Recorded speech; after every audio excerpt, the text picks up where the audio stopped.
Hello friend, myself Hina Desai from Ashwamegh Vidyalaya. વિદ્યાર્થી મિત્રો, આપણે ધોરણ 11 અને 12ની અંદર એક ગ્રામર ટોપિક આવે છે ફંક્શન. તો એના વિશે આપણે ભણવાના છીએ આજે. તો આપણે સ્ટાર્ટ કરીએ ફંક્શન. તો આજનું ફંક્શન છે શોઈંગ રિઝલ્ટ. રિઝલ્ટ એટલે અહીંયા આગળ પરિણામ, કે આપણે આગળ પણ જોઈ ગયા હતા એક ફંક્શન વિશે. જે ફંક્શન છે એ તમારી એક્ઝામની અંદર ઘણા બધા માર્ક્સના પૂછાય છે અને એ માર્ક્સ કેવા બેઠા આવે છે, ઇઝીલી કવર થઈ શકે એવા છે, બરાબર. તો આજે જે ફંક્શન વિશે આપણે ભણવાના છે એ ફંક્શનનું નામ છે શોઈંગ રિઝલ્ટ. એટલે કે રિઝલ્ટનો અર્થ શું થાય છે? પરિણામ, બરાબર. એનો ઉપયોગ શું થશે કે પરિણામ દર્શાવવા માટે ઉપયોગ થાય છે. કે કોઈ પણ આપણે કાર્ય કરીએ, બરાબર, પછી આપણે એનું રિઝલ્ટ શું મળશે, આપણને પરિણામ શું મળશે, બરાબર. તો અહીંયા આગળ પણ જે સેન્ટેન્સ આપ્યું હશે તો એ સેન્ટેન્સ જે છે એ સેન્ટેન્સનું રિઝલ્ટ શું છે એ દર્શાવવા માટે જે આ શોઈંગ રિઝલ્ટ, એક્સપ્રેસિંગ રિઝલ્ટ, આ ફંક્શનનો ઉપયોગ થાય છે. તો જે આ શોઈંગ રિઝલ્ટ છે, આ ફંક્શન છે, એને ઓળખવા માટેના કેટલાક કીવર્ડ્સ છે, બરાબર, કે જે શબ્દો આપણે યાદ રાખવા જરૂરી છે. તો એ જે વર્ડ્સ હોય સેન્ટેન્સની અંદર, એ વર્ડ્સ આવે તો આપણે ઇઝીલી આઈડેન્ટિફાઈ કરી શકીએ છીએ કે આ જે ફંક્શન છે એ શાનું છે, તો શોઈંગ રિઝલ્ટ છે, બરાબર. તો જોઈએ આગળ કે શોઈંગ રિઝલ્ટ માટે કયું કીવર્ડ આપણે યાદ રાખી શકીએ. તો એક તો છે ટુ. સેન્ટેન્સની અંદર TOO અને TO2 આવ્યું હોય, વચ્ચે ડોટ હોય, તો તમારે સમજી જવું કે આ જે સેન્ટેન્સ છે એ શાનું છે? શોઈંગ રિઝલ્ટ ફંક્શનનું સેન્ટેન્સ છે. બીજો વર્ડ છે ઇનફ ટુ, કે સેન્ટેન્સની અંદર ઇનફ ટુ આવ્યું હોય. શું આવ્યું હોય? ઇનફ ટુ, એટલે કે પૂરતું. તો પણ એ ફંક્શન શાનું થશે? ફંક્શનનો કીવર્ડ એ ફંક્શન થશે શોઈંગ રિઝલ્ટ. પછી આવશે સો ધેટ, બરાબર. તો જે આ સો ધેટ જે છે એ વર્ડ્સ પણ કયો છે? એ પણ એક ફંક્શન વર્ડ છે, બરાબર. પછી આવશે સચ ધેટ. તો એ સચ ધેટ જે છે એ પણ શું બતાવે છે? શોઈંગ રિઝલ્ટ, બરાબર. અને એમાં પણ આપણે જોઈએ છે સો ધેટ. સો પછી ડોટ પછી ધેટ. અહીંયા ડોટ એટલે બીજું કંઈ ગમે તે વર્ડ્સ નથી, પરંતુ સો હોય પછી જે ડેશ હોય એની અંદર શું હોય? વિશેષણ. વિશેષણ એટલે આપણું એડજેક્ટિવ. અથવા તો એ પણ ના યાદ રહેતું હોય તો એવું યાદ રાખવાનું કે સો અને ધેટ છે, બરાબર, એની વચ્ચે કોઈ પણ એક શબ્દ હોય તો એ જે હોય છે, બરાબર, સો ધેટ વાળું વાક્ય, તો એ શું બતાવે છે? Showing result. પરંતુ કે સો ધેટની વચ્ચે જગ્યા હોતી નથી, પણ સો ધેટ આવું સાથે લખેલું હોય છે, તો એ શું બતાવે છે? પર્પઝ બતાવે છે, બરાબર. ત્યારે એ ફંક્શન જે છે સો ધેટ વાળું એ આપણને રિઝલ્ટ બતાવતું નથી. જે આપણું આ શોઈંગ રિઝલ્ટ છે એ રિઝલ્ટ બતાવતું નથી. જો શું સો ધેટ સાથે હોય તો. પણ સો પછી આપણું વિશેષણ હોય, પછી ધેટ હોય, અથવા તો સો પછી કોઈ પણ વર્ડ હોય અને પછી ધેટ હોય, તો એ શું બતાવે છે? આપણું શોઈંગ રિઝલ્ટ બતાવે છે. પછી ફોર્થ જે જોઈએ આપણે, સચ ધેટ. સચ પછી પણ ડોટ છે, ધેટ છે, તો એની અંદર પણ એક વિશેષણ હોય છે. પછી એ સેન્ટેન્સ, બાકીનું સેન્ટેન્સ હોઈ શકે છે. તો સમજવું તમારે આ તમારા માઇન્ડની અંદર ફિક્સ કરી રાખવાનું કે સેન્ટેન્સની અંદર TOO અને to, enough to, so that અને સચ ધેટ, આટલા 4 વર્ડ્સ હોય સેન્ટેન્સની અંદર, આ 4નો ઉપયોગ થયેલો હોય તો તમારે માની લેવું કે આ જે સેન્ટેન્સ છે એ શું બતાવે છે? કયું ફંક્શન બતાવે છે? શોઈંગ રિઝલ્ટ, પરિણામ બતાવે છે. હવે એ ચારેયની વાક્ય રચના જોઈએ છે.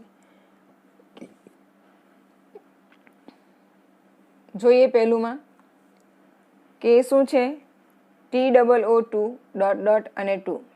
પહેલાં તો એ યાદ રાખવાનું કે TOO2 અને 2નું વાક્ય હોય તો એ શું બતાવે છે, નકાર બતાવે છે. એ વાક્યનો ભાવ, એ વાક્યમાં નોટનો ઉપયોગ થયેલો હોતો નથી, પરંતુ એ વાક્યનો જે અર્થ જોઈએ છે તો એ અર્થ આપણને નકાર સજેસ્ટ કરે છે. જોઈએ પહેલાં કે વાક્ય રચના શું થાય છે T22ની. તો પહેલાં વાક્યની શરૂઆત શાનાથી થશે, કર્તા. કર્તા એટલે આપણો સબ્જેક્ટ. પછી આપણું ક્રિયાપદ એટલે કે વર્બ. પછી આવશે આપણું ટુ. પછી આવશે વિશેષણ. પછી આવશે પાછું TO2 અને છેલ્લે આવશે V1. V1 એટલે આપણું ક્રિયાપદનું મૂળ રૂપ. બરોબર. V1 એટલે શું, ક્રિયાપદનું મૂળ રૂપ, કે જે આપણે ટેન્સ ચલાવ્યા હતા ત્યારે આપણે જોઈ ગયા હતા. V1, V2, V3. V1 એટલે ક્રિયાપદનું મૂળ રૂપ, V2 એટલે ક્રિયાપદનું ભૂતકાળનું રૂપ અને V3 એટલે ક્રિયાપદનું ભૂતકૃત પાસ્ટ પાર્ટિસિપલ. ઓકે, હવે આપણું આવ્યું વિશેષણ. વિશેષણ એટલે શું, વિશેષણને આપણે શું કહીએ, ઇંગ્લિશમાં એડજેક્ટિવ એવું કહીએ છીએ. તો વિશેષણ એટલે શું કે જે નામના અર્થમાં જે શબ્દ વધારો કરે છે તેને આપણે વિશેષણ કહીએ છીએ. બરોબર. કે જે નામના અર્થમાં વધારો કરે, કે જે નાઉન છે એના અર્થમાં વધારો કરે એને આપણે કહીશું એડજેક્ટિવ. બરોબર. અને આપણે અહીંયા વર્ડ લખ્યા છે કેવો, કેવી, કેવું. બરોબર. આ કેવો, કેવી, કેવુંથી જો પ્રશ્ન પૂછીએ અને એ પ્રશ્નોને જે જવાબ મળે છે આપણને, કેવો, કેવી અને કેવું. આ ડ્રેસ કેવો છે, તો આ ડ્રેસ સુંદર છે. આ ડ્રેસ કેવો છે એવો પ્રશ્ન પૂછવામાં આવ્યો તો એનો જવાબ શું મળ્યો, આ ડ્રેસ સુંદર છે. તો સુંદર એ શું થયું, એડજેક્ટિવ, વિશેષણ થયું. કે કેવો, કેવી, કેવું. કે આ બુક કેવી છે, આ ચોપડી કેવી છે, તો આ ચોપડી બહુ સુંદર છે. આ ચોપડી એકદમ ઇઝી છે, આ ચોપડી એકદમ ભારે છે. તો આ જે કેવો, કેવી અને કેવુંથી પ્રશ્ન પૂછવાથી જે જવાબ મળે છે એ શું થશે, એ શું થશે, આપણું એડજેક્ટિવ થશે. કે this is a long river. નદી તો છે પણ કેવી છે, લોંગ છે, લાંબી છે. This is a nice pen. આ પેન તો છે પણ કેવી છે, નાઇસ પેન છે. This is a black pencil. Pencil તો છે પણ કેવી છે, બ્લેક છે. તો આ જે બ્લેક, આ લોંગ છે, નાઇસ છે, બ્લેક છે, એ શું છે, આપણું એડજેક્ટિવ છે, વિશેષણ છે. ઓકે, ચાલો આપણે આગળ હવે જોઈએ ટુનું એક્ઝામ્પલ, કે એક્ઝામની અંદર કેવી રીતના પૂછી શકાય છે. કે આ જે એક્ઝામ્પલ છે, આવી રીતનું સેન્ટેન્સ હાફ આપ્યું હોય, હી ઇઝ ટુ, પછી આપી છે બ્લેન્ક, અને અહીંયા તમને આપ્યું છે એક ક્રિયાપદ આપી દીધું છે. બરોબર. પરંતુ અહીંયા આગળ ક્રિયાપદ નહીં આપે અને સીધું એવું જ લખી દીધું હોય, શોઈંગ રિઝલ્ટ. તો તમારે કેવી રીતના લખવાનું, પહેલું તો આપણે વાક્ય રચનામાં જોયું કે આપણું શું આવશે, કર્તા. હી આપણો કર્તા થયો. પછી શું છે આપણું ક્રિયાપદ, ઇઝ. ટુ આવ્યું. હી ઇઝ ટુ ડેશ છે. અહીંયા આપણને એક ક્રિયાપદ આપી દીધું છે કે જે આપણે અહીંયા આગળ ટુ પછી મૂકવાનું, સોરી, વિશેષણ આપી દીધું છે આપણને કે આનો ઉપયોગ કરવાનો છે આપણે. બરોબર. તો જોઈએ કે હી ઇઝ ટુ. અહીંયા સુધીની તો વાક્ય રચના આપી જ દીધી છે આપણને, હી ઇઝ ટુ. પછી શું મૂકવાનું છે, વિશેષણ. તો વિશેષણ આપણને અહીંયા આપેલું છે બ્લેન્કમાં. ના આપેલું હોય તો આપણે આપણી જાતે લખી દેવાનું. હી ઇઝ ટુ ફેટ, વિશેષણ થયું. પછી શું છે, વિશેષણ પછી પાછું ટુ છે તો અહીંયા આવ્યું આપણું ટુ. પછી આપણે કોઈ પણ ક્રિયાપદનું મૂળરૂપ મૂકવાનું છે, V1, તો રન. કે he is too fat to run, કે એટલો બધો જાડો છે કે શું નહીં કરી શકે, જે બહુ જાડા હોય તો રન, દોડી ના શકે. જમ્પ, કૂદી ના શકે. થઈ શકે ને, કે એ શું બતાવે છે?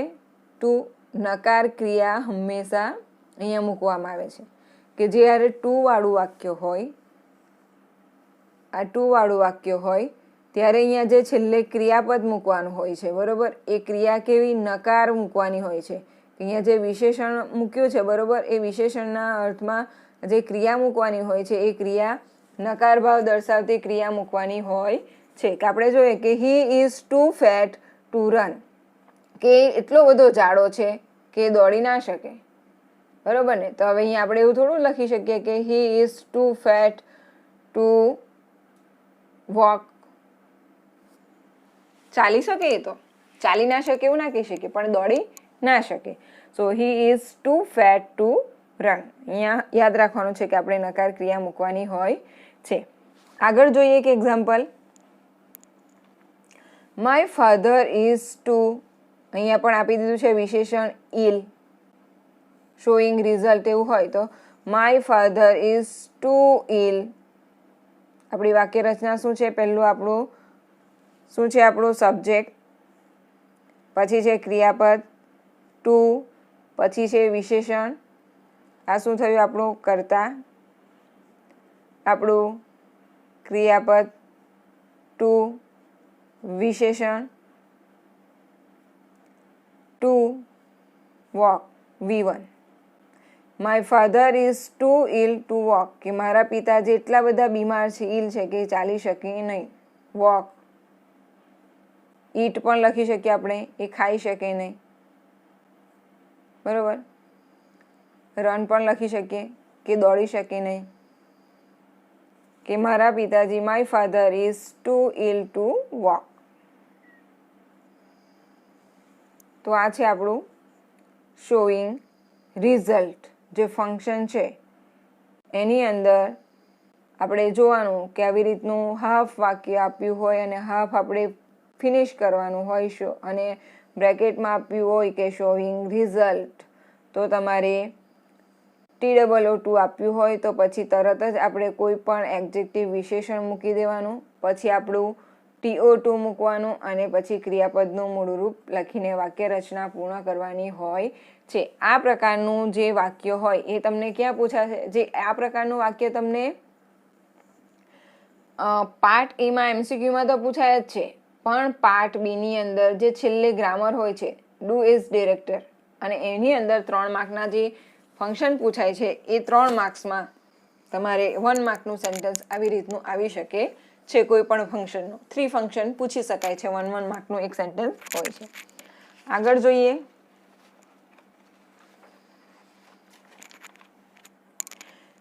TO2 પછી આવે છે ઇનફ ટુ. તો ઇનફ ટુમાં જોઈએ આપણે.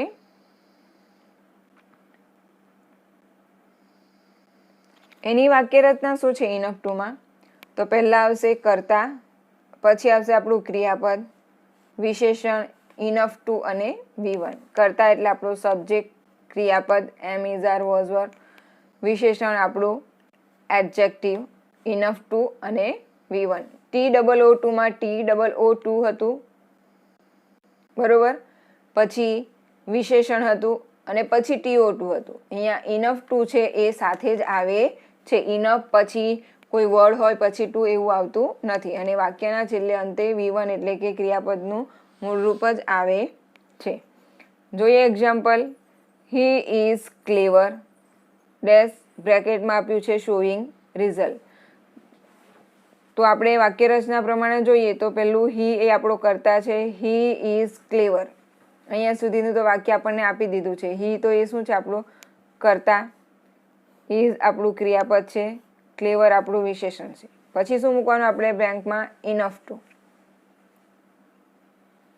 ઇનફ ટુ પછી છે V1. તો શું થશે? Enough to solve any sum. He is clever enough to solve any sum, કે એટલો બધો હોશિયાર છે.